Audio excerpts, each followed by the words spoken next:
بسم الله الرحمن الرحیم. اللهم كل وليك الحجة ابن الحسن صلواتك عليه وعلى آبائه في هذه الساعة وفي كل ساعة وليا وحافظا وقائدا وناصرا ودليلا وعينا حتى تسكنه أرضك طوعا وتمتعه فيها طويلا برحمتك يا أرحم الراحمين. صل على محمد وآله الطاهرين. اللهم صل على محمد و عجل فرجهم. عرض سلام و ادب و احترام دارم محضر شما بزرگواران عزیزان و عرض تبریک بابت اعیاد شعبانیه و این ایام مبارک. توفیقیه برای حقیر رسیدن محضر شما عزیزان. چند دقیقه وقتتون رو خواهم گرفت و بحث مختصری رو عرض خواهم کرد خدمت شما در ارتباط با آینده پژوهی و فرصت‌ها و تهدیداتی که در آینده در انتظار نسل بشر هست. هرچند حقیقتاً این بحث واقعاً یک مجال دیگه‌ای میطلبه و فرصت بیشتری میخواد برای ارائه. منتها سعی میکنم حالا حتی المقدور تا جایی که میشه خیلی خلاصه و مختصر یک چکیده‌ای از این بحث رو خدمتتون ارائه کنم. ببینید عزیزان بزرگواران، وقتی ما راجع به آینده صحبت میکنیم، راجع به آینده پژوهی صحبت میکنیم، راجع به مسائل جهان در آینده نچندان دور و حتی دور صحبت میکنیم، باید به دو جنبه اون دقت بشه. خیلی‌ها این رو لحاظ نمیکنن، دچار اشتباه محاسباتی میشن، خیلی‌ها بد میفهمن مسئله رو، خیلی‌ها همش نگاهشون پیچ و مهره و ابزار و تکنولوژی و نمیدونم مباحث استراتژیک و این مسائل. خیلی هم نه، اصلا کلا رها کردن این حوزه رو. کلا میگن آقا حالا در آینده ببینیم سیاست به چه سمتی میره، مسائل به چه سمتی گرایش پیدا میکنه. واقع قضیه اینه که باید هر دوی اینها رو کنار هم داشت، مایه دومی رو یکم بیشتر کرد. حالا چطور عرض میکنم خدمتتون؟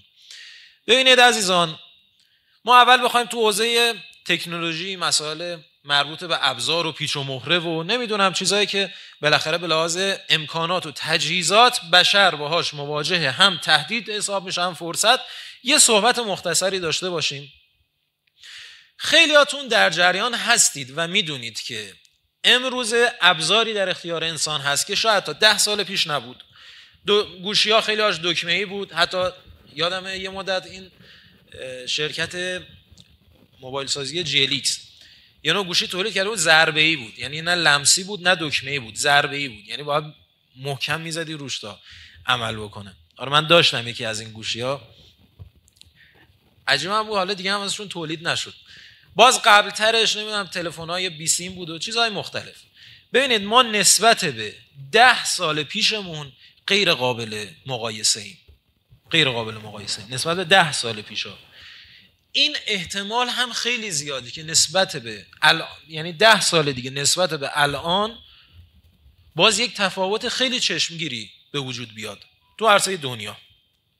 نمیدونم مثلا الان شاید برای خیلی از ما خنده‌دار باشه ماشین پرنده و نمیدونم ماشین‌های خودران و این چیزا شاید یکم مثلا عجیب غریب به نظر بیاد، ولی شاید 10 سال دیگه مثلا ما اینجا نشست مهدویت برگزار کردیم، بعد ماشینامون معلق رو هوا دم در، دیگه نه خبری از لاستیک هست و نه خبری از بنزین و چه میدونم چیزای دیگه. حالا نمیدونم اون موقع بنزین هنوز استفاده میشه، احتمالاً برقی بشن چون همین الان خودروها برقی شده.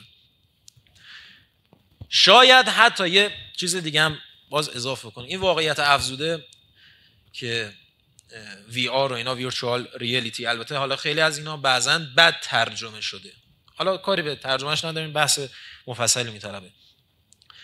کاری کرده که عملاً شما حتی نیاز به حضور توی این سمینار هم نداشته باشی به این شکل. بله خیلی ها میدونن که به صورت وبیناری، به صورت وب کنفرانس و اینا میشه تو خیلی از کنفرانس ها شرکت کرد. منتها بحث من یه چیز فراتر از اینه، اونم در واقع چیزیه که فیلمش رو هم ساختن، ردی پلیر وان. این فیلم مثلا راجع به چی بود؟ راجع به همین وی آر و ویرچوال ریالیتی و اینا، منتها عینک های واقعیت افزوده. شما دیگه در آینده اینطور نیست که فقط فیلم من رو ببینید. الان چه سالیه دوربینا؟ آقا من رو به دوربین میگم، سال 1402 ایم، چندم 4 اسفند 1402. الان میگم این ضبط بشه، شاید مثلا 5 سال دیگه این تکنولوژی، این فناوری بیاد. این که شما به صورت مجازی حضور پیدا بکنید توی یک سالن کنفرانس، یعنی قشنگ بیاید بشینید، امکاناتی باشه، فضایی باشه، قشنگ سخنران رو ببینید، اونجا اجرایی باشه، این نباشه که فیلم باشه صرفا. یعنی خودتون شخصا به صورت مجازی یک آواتاری از شما باشه، یک کاراکتری باشه، شخصیتی باشه، قشنگ بیاد از پله یکی یکی بیاد بالا، بعد بیاد یه صندلی انتخاب بکنه بشینه، کنار دستیاشو ببینه، باشون صحبت بکنه. خیلی دیر نیست که همچین اتفاقی بیفته. میگم شاید 5 سالگی، شاید 10 سالگی اینطور بشه. جذابیت‌های خودش رو داره قطعاً، و فسق و فجور و فساد و این مسائل مختلف خودش هم داره. تو یکی از نمایشگاه‌های امریکا چند سال پیش لباسایی تهیه شده بود، اینا گجت‌های هوشمندی بود و میپوشیدن، اون عینک واقعیت افزوده رو میذاشتن و حالا فسق و فجور میکردن به واسطه اون لباس. حسگرهای روی لباس داشت. شما نمیدونم مثلا توی اون بازی اگر میزدی روی بدن طرف، مثلا میزدی روی سینه‌ش، رو دستش میزدی، قشنگ اون سنسور اونجا عمل میکرد. حالا دارن استفاده های بد متاسفانه ابزاری هم از این قضیه میکنن. هنوز دارم تو چه در واقع فایلی صحبت میکنم، تو چه فضایی دارم صحبت میکنم. فضای بحثم امکانات، تجهیزات، پیچ و مهره است. هنوز وارد اون فاز دوم نشدم. حالا ببینم وقتم هم چقدر. عرض میکردم خدمتتون در آینده ممکنه، خیلی آینده‌ای هم که میگیم در واقع دیر نیست، شاید 5 سال دیگه، شاید 10 سال دیگه، خیلی امکانات تغییر پیدا بکنه، یک ابزار در واقع بروزتری بیاد. من نگاه میکردم عمده ابزارالات و امکاناتی که تغییر میده آینده بشر رو و تغییر میده خیلی از ساختارها رو، حالا مثلا 10 تا بود، بلاکچین، نمیدونم هوش مصنوعی، بیگ دیتا، عرض به خدمت شما همین گجت های هوشمند، چیزهای مختلفه. مهمترین، شاید یکی از مهمتریناش که الان عصر امروز هم بعد از عصر دیجیتالی که در واقع نامگذاری شد، عصر هوش مصنوعی، به نظرم همین مسئله است. یعنی هوش مصنوعی تهدیدات بسیار زیادی داره، فرصت‌های بسیار زیادی هم داره. ببینید عزیزان، بخوایم نخوایم ما در آینده نچندان دور با هوش مصنوعی طرفیم. من اینو دارم کجا میزنم این حرفو؟ توی همایش مهدوی که از کشورهای مختلف نشستن اینجا. ما اگر اینجا راجع به این مسئله صحبت نکنیم، فردا شاید به همین واسطه سرمون کلاه بره. اینو جدی عرض میکنم خدمتتون. توی بحث هوش مصنوعی ابزارالات مختلفیه. یکیش میشه دیپ فیک. یا میبینیم پس برا یکی از شخصیت‌های علما رو، نمیدونم بزرگان رو، مراجع رو، اینا رو میان دیپ فیکش رو درست میکنن، فیلمش هم پخش میشه یه جا توی کشور شما که خبر ندارید، یا توی حالا بالاخره منطقتون، نگاه مردم رو تغییر میدن. شما اگر مسلط به ابزار هوش مصنوعی نباشی، فهمی، درکی از این فضا نداشته باشی، در آینده کلات پس معرکه است. مثال بزنم، چند سال پیش، شاید بگم مثلا 6 سال پیش، 5 سال پیش، یهو از یکی از کشورهای آفریقایی دیدیم یه موجی از پیام اومد سمت ما. آقا چه وضعشه؟ این چه کاریه؟ چرا این کارو آبروی ما رو برد؟ گفتیم چی شده؟ خیره. گفتن چرا تو بیت رهبری برداشتن یه دلغکی رو آوردن و طنز بازی میکنه و مسخره بازی در میاره. گفتیم آقا این چه حرفیه؟ اصلا خبران نیست. کو فیلمشو بفرست ببینیم. فیلم فرستادن، اون دلغک منافق که فیلماش هم توی یوتیوب هست، عمامه میذاره سرش رو، مسخره بازی میکنه، یه جا میره مداحی میخونه و یه جا نمیدونم چیکار میکنه. متأ بلد بوده پرده سبز بذاره، نمیدونم میکروفون یه جور تنظیم بکنه، یه فیلمی هم درست بکنه که مثلا فیلم زنده است. یعنی این داره مداحی میکنه و انگار مثلا تو بیت آقاست. بعد جمعیت میره میاد، نمیدونم متحرکن، یعنی افرادی که اونجا هستن، عکس نیست. خب چی شده بود؟ طیف زیادی از بچه شیعه های ما، انسان های مخلص، انقلابی، پایکار، امام زمانی، همه چیز، کلا رفت سرشون، گول خوردن. حالا شاید اونجا هم قافیه رو باخته باشن، شاید حتی یک طیف هایی بهشون حمله کرده باشن. آقا بیا این همه نمیدونم امام خامنه‌ای میگه، خب بیا نگاه کنیم چه خبره. بعد اینا نمیتونن دفاع بکنن از خودشون. یکی از ابزارهای هوش مصنوعی میشه دیپ فیک، یکیش که بعداً باهاش این تصاویر و این چیزا رو خلق میکنن و بماند دیگه. حالا چه فرصت هایی هست و چه تهدیداتی هست. ما نگاهمون نگاه صفر و صدی نیست. بله همون قدر که هوش مصنوعی میتونه ابزارالات داشته باشه، میتونه فرصت‌هایی رو در اختیار ما قرار بده، همونقدر هم میتونه تهدیداتی داشته باشه. صلواتی بفرسته. اگر نسبت به اتفاقاتی که داره در آینده بشر رخ میده حرکتش هم خیلی سریعه، ما موضعی نداشته باشیم، منفعل باشیم، بشینیم دست رو دست بزنیم خب حالا هر چه باد هر چه شد. نمیخوام بگم آینده رو از دست میدیم، نه ابدا اینطور نیست، حالا در ادامه عرض میکنم، ولی صدمه میبینیم، صدمات جدی هم میبینیم. خیلی الان دارن میان تلاش میکنن مثلا بسترهایی رو آماده میکنن، آقا میگیم مدرسه بزنیم واسه بچه‌ها و اینا. نمیدونه آقا تا چند سال دیگه عملا مدرسه‌ای در کار نخواهد بود، مدرسه‌ای نیست. همین الان تلویزیونش رفته شبکه آموزشی زده، داره خیلی از آموزش‌های عربی و زبان و نمیدونم ریاضی و فیزیک و شیمی و اینا رو داره تو شبکه آموزش میده. اصلا یوتیوب اسکولز برنامه داره در آینده این کلن بحث مدارس و دانشگاه‌ها رو همه اینا رو جمع بکنه. شما میری 4 سال لیسانس میخونی تا مثلا مدرک تو بگیری، میشینی تو مثلا 6 ماه مدرسهش رو با بهترین اساتید، فیلم‌ها هم همه ضبط شده، همه درجه 1 عالی هلو یادت میده، مدرکش هم صادر میشه، آقا بفرمایید مدرک. خب شما نرو از الان تو این حوزه سرمایه گذاری کن، شکست میخوری. تو خیلی از زمینهای دیگه همینطوره ها. من حتی دیدم بعضا خیلی از دوستان ما تو مجموعه ها، توی مراکز، توی سازمان ها دچار اشتباه محاسباتی میشن. از الان میره مثلا یه جایی سرمایه گذاری بزرگی میکنه که نمیدونه این تا 3 سال دیگه 4 سال دیگه اصلا جمع میشه این قضیه. معاون علمی فناوری رئیس جمهور میگفت، خودش مصاحبهش هم تو این تلویزیون هست، گفت آقا اصلا هوش مصنوعی تا 4 سال دیگه 5 سال دیگه عملا خیلی شاید 70-80% مشاغل رو از بین ببره. 70-80% مشاغل. من به بعضی از دوستان میگفتم آقا الکی نشینید، حالا یه عدتون شدید چه میدونم چه کاره و حالا نگم حساسیت به وجود میاد، برید حداقل مثلا چه میدونم تعمیرکار رباتی بشه، کارواشی بزنید ربات بشورید و اینا، باز حداقل اینا شاید یه آینده‌ای داشته باشه. ولی این کارهایی که الان داری انجام میدی قطعاً یه رباتی میاد جاش همه کارا به نحو احسن بهتر از تو هم انجام میده. همین الان هم همینطوره. الان این چت جی پی تی نسخه 4ش مثلا چیز عجیب غریبیه، باگ زیاد داره. اون کسی که فنی باشه متخصص باشه بلد ازش باگ در بیاره، ولی خب واقعا هم کارکردهای خیلی زیادی داره. حالا نشستی تخصصی و مفصلا برگزار بشه راجع به این مسائل، آقا بشین بررسی بکنیم، متخصصین این حوزه بیان و بگیم ما بچه شیعه ها برای معرفی امام زمان در آینده باز چی کار بکنیم، کجا برنامه ریزی کنیم، کجا سرمایه گذاری کنیم، اصلا به چه سمتی داریم میریم، اینا رو در بیاریم یه بار برای همیشه. دستمون باشه آقا تا 30 سال 40 سال دیگه تو بدونی باید چی کار بکنی و نقشه راهت چیه. حالا اینا بماند انشالله بحثش مفصل. ما راجع به پیش و مهره صحبت کردیم تا اینجا. خب راجع به امکانات، تجهیزات. حالا بیایم یه نگاه بالاتر. داریم موضوع بحثمون چیه؟ یادمون نره. آینده پژوهی، فرصت‌ها، تهدیدهای پیش روی نسل بشر. داریم راجع به این مسئله صحبت می‌کنیم با هم. در آینده بناس چه اتفاقاتی بیفته؟ خودمون رو برای مقابله با چی آماده بکنیم؟ اصلا آینده از آن ماست، از آن یکی دیگه است. ما چه نقشی داریم ایفا می‌کنیم در آینده دنیا؟ بحث‌های سیاسیش رو من واگذار میکنم به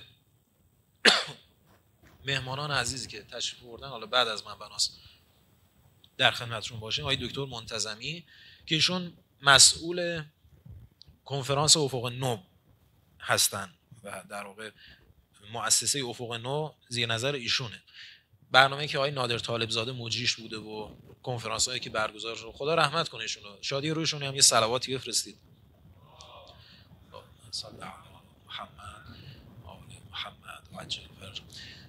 ایشون مسئول برگزاری این در واقع کنفرانس بودن. حالا تشریف میارن اینجا و از صحبتاشون انشالله بهره مند خواهیم شد.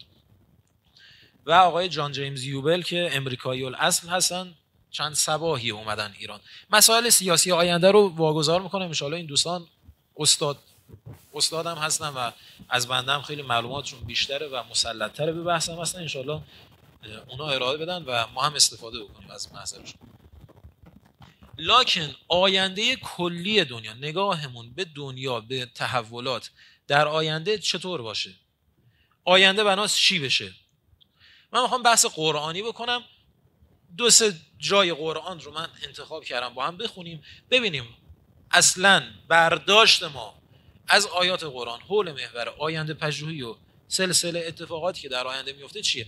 اصلا ناامید باشیم، امیدوار باشیم، چی میشه؟ خب حالا انقلاب اسلامی هم شکل گرفت، حالا چه میدونم امام زمان هم تبلیغ کردیم، خب حالا تهش که چی؟ بعدش چی؟ ثم ماذا؟ ببینید من حقیقت داشتم فکر میکردم نسبت به این مسئله و حالا بعضی از مقالات و تفاسیری که تو این حوزه نوشته شده بود و هم مطالعه میکردم. حالا البته خب اساتید بنده تو این جمع حضور دارن و در واقع نقد بکنن هر جای صحبت‌های ما که ایراد داشت. من گفتم با چه واژه‌ای میشه توی قرآن مباحث آینده پژوهی رو در آورد. خب خیلی مباحث هست، خیلی لغات هست، خیلی واژگان هست، خیلی تعابیر هست، اینا صحبت شده توی قرآن. از افعال میشه خیلی چیزها رو فهمید، ماضی مضارعش و اینجا داره به چی اشاره میکنه و ثم و فاذا و نمیدونم قد وقتی میاد. خیلی از مباحث استراتژیک قرآن رو از همین الفاظ در آوردن. حالا من با یک لغت کار دارم و این رو توی قرآن گشتم دنبالش و مباحث خوبی رسیدم. مختصری از اون رو آوردم اینجا عرض میکنم خدمت شما که آقا آینده بناس چی بشه. ما وقتی راجع به آینده صحبت میکنیم در قرآن با یک لغت به این مسئله اشاره شده، عاقبت. عاقبت بناس چی بشه؟ عاقبت آقا میگن فلانی یه کاری که عاقبت به خیر نشد، فلانی در عاقبتش نمیدونم اینا ختم به خیر نمیشه. داریم راجع به آینده افراد صحبت میکنیم، داریم راجع به پایان کار صحبت میکنیم. حالا معانی مختلفی هم داره واژه عاقبت، فقط یک معنا نیست، ولی حالا ما این معناش رو میخوایم اتخاذ کنیم و قدری راجع بهش صحبت بکنیم. قرآن کریم سوره اعراف میفرماید، اینا رو میگم چون بعضیا رو من دیدم خیلی نسبت به آینده فضای توهمی داره، فضای وهم‌آلودی دارن، خیلی اصلا نگاهی ندارن. وقتی قرآن به ما معیار داده، میزان داده، ملاک داده، گفته آقا اینو بگیر یا علی برو جلو، دیگه نگران چیزی نباش، من خدا دارم واسه تعیین میکنم چی میشه. هرس و جوش خوردن ها واسه چی؟ ناراحتی ها واسه چی؟ ناامیدی ها واسه چی؟ بخونم اعوذ بالله من الشیطان الرجیم، سوره اعراف آیه 128. قال موسى لقومه استعینوا بالله واصبروا ان الارض لله یورثها من یشاء من عباده والعاقبة للمتقین. خدا میفرماید قال موسى لقومه استعینوا بالله، میفرماید موسی، حضرت موسی به قومش گفت آقا استعانت بجویید از خدا یا به واسطه خدا. واصبروا، صبر کنید. یکی از اساتید ما هم حرف جالبی میزد، میگه آقا این که میگه واستعینوا بالصبر والصلاه، جای دیگه قرآن هست صبر و صلات، صبر منظور روزه است. خیلی حالا بعضا دچار مشکلاتی میشن، نمیدونم سختشون میشه، میگه آقا اون صبر به معنای تحمل و نمیدونم این مسائلش به کنار. خیلی از علما توصیه‌شونه میگه آقا روزه بگیر، روزه خیلی کمک میکنه به انسان توی تحمل سختی‌ها، توی شدائد. استعینوا بالله واصبروا ان الارض لله یورثها. اصلا ببین این زمین، ارض، حالا باز تو بحث زمین هم حرفا از واسه گفتن، میگه ان الارض، این زمین لله، مال خداست، نه مال منه، نه مال اونه، مال هیچکی نیست، اختیارش کاملا تماما دست خداست. یورثها من یشاء من عباده، میگه به هر کسی که دلش بخواد از عبادش، از بندگانش ها، نه از غیر بندگان، نه از کفار، نه از مشرکین، نه از منافقین، از عبادش. یورثها من یشاء، میگه به هر کی از این بنده هاش خدا دلش بخواد به ارث میرسونه. کی میگه؟ حضرت موسی داره به قومش میگه والعاقبة للمتقین، یه آینده کار، عاقبت از آن کیاست؟ متقینه. شما حالا توی این تحولات و توی این سختی ها و استرس ها و اینا اشکالی نداره. یه بخشی حالا استرس میکشیم، ناراحتی، هرس و جوشه، ولی بدون والعاقبة للمتقین، آینده کار از آن متقینه. این یک جای قرآن. بعد نتیجه گیری رو عرض میکنم خدمتتون. جای بعدی سوره صافات آیات 72 الی 74 میفرماید اعوذ بالله من الشیطان الرجیم ولقد ارسلنا فیهم منذرین فانظر کیف کان عاقبة المنذرین الا عباد الله المخلصین. میفرماید ما لقد ارسلنا فیهم منذرین، میگه یک سری انذار دهنده ها رو ما برای اینا ارسال کردیم، یک سری پیامبران و حالا از جانب خودمون انبیایی رو براشون ارسال کردیم برای مردم. فانظر کیف کان عاقبة المنذرین، اونا منذرن اینا منذرن، فرق میکنه. میگه اون منذرینی رو که ما فرستادیم، اون انبیا، اون رسولی رو که فرستادیم، حالا نگاه بکن فانظر کیف کان عاقبة المنذرین، کسایی که منذرن، کسایی که انذار داده شدن، اون مردم، ببین عاقبت اینا چی شد. ما برای اینا یک عده عالم فرستادیم، مبلغ روحانی فرستادیم سمتشون، اینا رو یکم به خودشون بیاره، انذارشون بده. حالا اون مردم ببین عاقبتشون چی شد. الا عباد الله المخلصین. اینجا یک محذوفی داره، یک مقدری داره ابتدای آیه.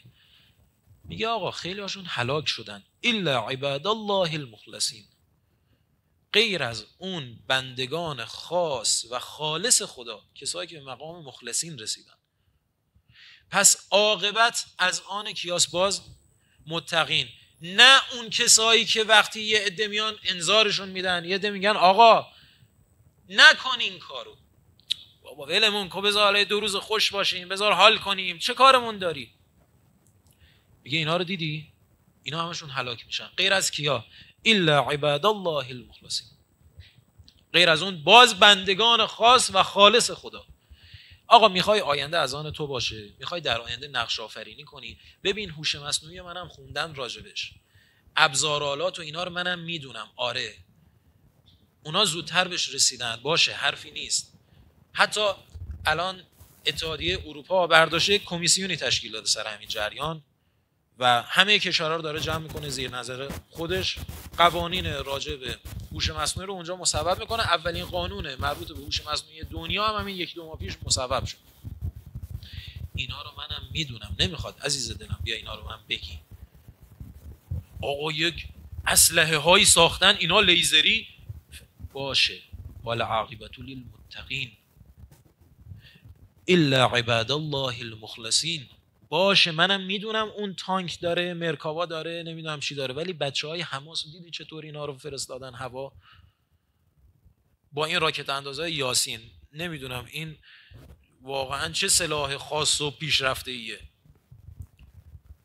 باید چماق میرن به جنگ ابر تانک پیشرفته دنیا که مرکاوا، حالا من دقیقش رو خودم سرچ نکردم ولی اینطور که خوندم و شنیدم ظاهرا به معنای عرابه خداست. اینقدر پیششون مقدسه بابا این دیگه میدونی چیه، ما ماشین خدا رو ساختیم، اینو اصلا کسی نمیتونه کاریش کنه. بعد بچهای حماس، ببینید حماس ارتش نداره ها، لوجستیکی نداره به اون شکل، حکومتی چیزی پشتش، یک گروه ساده مردمی دارن مرکاوا میزنن. اینا رو منم میدونم، غرق تجهیزات و امکانات نشیا، عاقبت باشه درست ابزار دست اونه، درست تکنولوژی داره، درست آیفون داره، مرکاوا داره، بنز داره، نمیدونم فراری داره، چی داره، ولی والعاقبة للمتقین. میخوای سعادتمند بشی الا عباد الله المخلصین، اخلاص داشته باش، بندگی خدا رو بکن، خدا ببین چطور همه اینا رو جمع میکنه میرزه تو دامنت.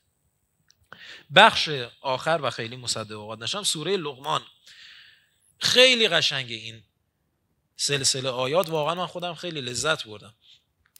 میفرماید اعوذ بالله من الشیطان الرجیم و من یسلم وجهه الی الله و هو محسن فقد استمسك بالعروة الوثقى و الی الله عاقبة الامور و من کفر فلا يحزنك كفره الینا مرجعهم فننبئهم بما عملوا ان الله علیم بذات الصدور نمتعهم قلیلا ثم نضطرهم الى عذاب قلیل. خیلی از ماها ناراحت میشیم، خیلی از ماها یه فتنه نمیدونم کی میاد و چی و کشور میریزه به هم و دعوا و درگیری و داستان و فضای مجازی کمپلت همش وقف این ماجرا میشه. خیلی ها روحیشون رو میبازن. خیلی خدا شاده من سر همین انتخابات بهتون بگم بعضی از دوستان مؤمن حزب اللهی قوی ایمان راسخ اومدن گفتن آقا ما دیگه یا علی نیستیم. گفتم چرا بابا؟ خسته شدیم، اینا اینطور میگن اونا هم اونطور میگن، حقیقتا دیگه میدونی فایده نداره. حالا که فکرشون ناامیدی سم بزرگ. یعنی اولین جایی که شیطون دست میذاره همینه، امید رو از آدم میگیره، بعدش دیگه اصلا ببین برو نماز بخون، برو نماز شب بخون، عشق کن، برو مناجات، برو چه میدونم مناجات شعبانیه اشک بریز. به چه درد میخوره؟ تو امیدی نداری واسه زنده موندن، چه تلاشی نمی کنی اصلا. ترجمه آیه و من یسلم وجهه الی الله و هو محسن، داره خدا شرط میذاره، هی میگه ببین کسی که اول خلاصه تسلیم باشه، همه ی وجودش به سمت خدا باشه، وجهه الی الله و هو محسن، محسن هم باشه، احسان کنه، نیکو سرشت باشه، اهل احسان باشه. حالا اینا توضیحاتش مفصله بماند. فقط استمسک بالعروة الوثقا، استمساک کنه، دست بندازه به عروة الوثقا. حالا اینا هم باز توضیح داره، میگم اینجا مجالش نیست. اهل ولایت اهل بیت باشه، اهل ایمان به خدا باشه، اهل توحید باشه. و الی الله عاقبة الامور، چنین شخصی خیالتون راحت عاقبت از آن اینه. چرا؟ چون به سمت خداست. الی الله عاقبة الامور. از اونورم چی داره میگه؟ و من یسلم وجهه الی الله، آقا تو رو تو بکن به سمت خدا، همه کارها هم به سمت خداست. و من کفر فلا یحزنک کفره. حالا یه کسی هم اینجا کافر شد، قبول نداشت، رد کرد و اینا، فلا یحزنک کفره. حالا این بی ایمان جو این کفرش تو رو ناراحت نکنه، خیلی هرس و جوش اینا رو هم نخور، ناراحت نباش. چرا؟ الینا مرجعهم، کارش دارم، بعدن میاد سراغ خودم، مرجعش، جایگاهش، بازگشتش اینا پیش ماست، خیالت راحت. ما میدونیم باشه کار کنیم. فننبئهم بما عملوا، اینا رو ما آگاهشون میکنیم، حالیشون میکنیم که عاقبتش چیه. ان الله علیم بذات الصدور، خدا از دل افراد خبر داره، میدونه که اینا تو دلشون چی میگذره. تو خیلی خودتو ناراحت نکن. نمتعهم قلیلا ثم نضطرهم الى عذاب غلیظ. میبینید سوار ماشین شاسی بلند میشه و امکانات و همه چی توپ، خونه چند طبقه، ویلای شمال، نمیدونم سفرهای کیش و آنتالیا فلان. ببین نمتعهم قلیلا، اینا رو داریم به یه کمی راضیشون میکنیم، یه متاع قلیلیه. حالا یه کیش رفته بابا، این در برابر اون عظمت خدا، اون در برابر امکاناتی که خدا آفرید هیچی نیست. آقا فردا مثلا فرض کن امکان سفر به کرات دیگه فراهم بشه، بعد طرف میاد با شور و ذوق، آقا یه خبر خوب، من یه فرصت جدید واسم پیدا شده. خب بگو ببینیم چی شده؟ من میخوام برم یه جا عشق و حال و صفا و اینا. خب کجا میخوای بری؟ میخوام برم مثلا همین دهات خودمون. خب همین؟ آره خب جات خالی، ما هم بناس فردا انشالله بریم مریخ، ما هم میخوایم بریم اونجا. اصلا ببین به چشم نمیاد اصلا اون کجا این کجا. مثلا یکی میاد آقا من میخوام برم امشب فلان ساندویچی یه فلافل مشتی بزنم، خیلی فلافلیش باصفاست. میگه خب این که چیزی نیست، من رفتم یه جا باصفا عشق و حال تو جنگل کباب زدیم. ببین کل متاع دنیا همینه، کل عشق و حال و خوشگذرونی دنیا همینه. بنز داری بهترش هست. آقا الان بالاترین ماشین رو حساب بکن، کسی که سوار مدل بالاترین ماشین عصر حاضر میشه، فکر کنم ایلان ماسک داره از این ماشینا دیگه، بالاترین مدل ماشینی که ساخته شده رو فرض کن در اختیار یه نفره، تهشه نه یه سال دیگه 2 سال دیگه این ماشین میاد پرنده. اصلا طرف از این پایین هاج و باج نگاه میکنه، خدایا این چی خلق کردی؟ اصلا این به چش نمیاد. بابا دیوونه، خودتو درگیر چی کردی؟ حواست باشه. نمتعهم قلیلا، اینا یه متاع قلیلی دارن، درسته پول داره بابا، این چیزی نیست. خدا اگر بخواد به یکی یه چیزی بده بیش از اینا میده که. ثم نضطرهم الی عذاب غلیظ. اینا رو هم بعداً میفرسته تو آتش جهنم، در واقع اونجا یه کیسه میکشن به تنشون. این نیست فکر بکنی همش هم تو این دنیاست، نه. آینده از آن متقینه، آینده از آن عبادالله. بندگی خدا رو بکن، خدا همه چیز میرزه تو دامنت. خدا اصلا آینده، اصلا یورث و همه یشاء من عباده، خدا به ارث میرسه و مال تو، مگر نه در اختیار منه؟ مال تو، عشقشو حالشو ببر. شاید خمسش هم نخوای بدی، حتی به لحاظ فقهی بعضی از آقایون معتقدن حالا آقا نمیخواد، هیچ چیزی هم نمیخوام ازت، برو حالشو ببر. اینه میخوایم راجع به آینده پژوهی، راجع به آینده دنیا صحبت بکنیم. پیش و مهره و امکانات و تجهیزاتش آدم باید ببینه، ولی اصل قضیه رو نباید از دست بدیم. اصل قضیه که توسل به امام زمانه، تمسک به عروة الوثقی، به حبل الله المتین، اینا رو نباید از دست بدیم. کسی از امام زمانش جدا بشه تو این عرصه، واقعا باید خدا به دادش برسه. واقعا پرحرفی کردم. من حقیقتا خودم امروز قصد نداشتم خیلی مباحث معارفی و این مسائل مطرح بکنم، بیشترم دوست داشتم استفاده بکنم از محضر آقای لاجوردی و دوستان دیگه، اساتید دیگه تشریف دارن توی جمع. ولی خب دیگه حالا دوستان امر فرمودن و ما هم اطاعت امر کردیم، مصدق وقت شما شدیم. ببخشید، میدونم خیلی خلاصه و مختصر گذر کردیم. انشالله اینا باشه یک جا مفصلا وقت باشه راجبش صحبت بکنیم. چیزی هم که مد نظر خود من بود این بود، گفتم آقا نشستم میخواد برگزار بشه، یه صبح تا عصر باشه، کارگاهی، هر کی مثلا 1 ساعت 2 ساعت حداقل وقت ارائه داشته باشه. حالا انشالله به این سمت خواهد رفت با امید خدا. ببخشید باز من پرحرفی کردم و بی احترامی شد محضر اساتید و بزرگواران علمای حاضر در مجلس. صلواتی بفرستید. اللهم صل علی محمد و آل محمد.